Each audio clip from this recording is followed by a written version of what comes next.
আজকে নবমী, আমরা ঠাকুর দেখতে বেরিয়ে পড়েছি। কেমন লাগছে তোমাদের দাদা ভাইকে আমাকে কমেন্ট করে জানাবে। শুভ নবমীতে আজ আমরা বেরিয়ে পড়েছি প্রতিমা দর্শন করতে। তো তোমরাও আমাদের সঙ্গে দেখতে থাকো আমাদের শহর বৈদ্যবাটির পূজা পরিক্রমা। এখন আমরা চলে এসেছি বৈদ্যবাটি চৌমাথা প্রতিমা দর্শন করতে। তো এখানের ঠাকুরটা খুব সুন্দর হয়। আমরা ছোটবেলা থেকেই প্রথম এই ঠাকুরটা দেখেই কিন্তু ঠাকুর দেখাটা শুরু করি। আমাদের গ্রামেরটা তো প্রথমে দেখি, তারপর কিন্তু এটা হচ্ছে প্রথম আমাদের শহরের ঠাকুর দেখা শুরু। তো এটা পুরো ফার্স্টেই চৌমাথায় একদম চৌমাথার মোড়ে হয়। তো এই ঠাকুরটা প্রত্যেক বছর দুর্দান্ত সুন্দর দেখতে হয়। একদম মাটির সাজসজ্জা, রথের ওপর ঠাকুর আমাদের বসে আছেন। খুব সুন্দর লাগলো প্যান্ডেলটা, আর ঠাকুরটাও দারুণ লাগলো। সাথে মণ্ডপের সাজসজ্জাও কিন্তু খুব সুন্দর হচ্ছিল। আর দেখো এখানে দাদারা কত সুন্দর ঢাক বাজাচ্ছে, ঘন্টা বাজাচ্ছে। একদম ভীষণ সুন্দর একটা মুহূর্ত তৈরি হয়েছে। একদম ঢাকের তালে আমরা সবাই দুলে উঠছি, আর লাইটিংটাও খুব সুন্দর। আমরা বেরিয়ে গেলাম পুজো প্যান্ডেল থেকে।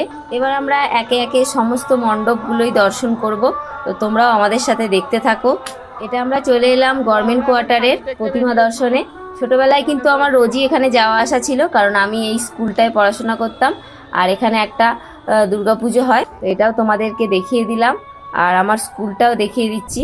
এখানের প্রতিমাটাও খুব সুন্দর হয়েছে, সিম্পলের মধ্য দিয়ে খুব সুন্দর দেখতে হয়েছে।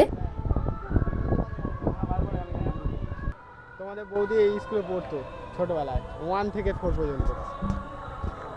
ওই দেখো আমার স্কুল। এখানে ছোটবেলায় 5 বছর আমি পড়েছি, 4 পর্যন্ত।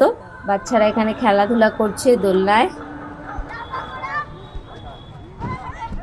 চলো, তো আমরা তো এই ঠাকুরটা দেখলাম, ভালোই লাগলো।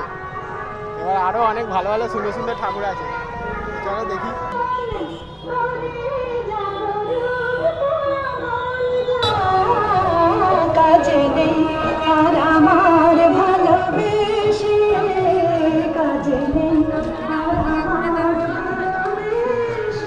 চলো ওইটাই চলো,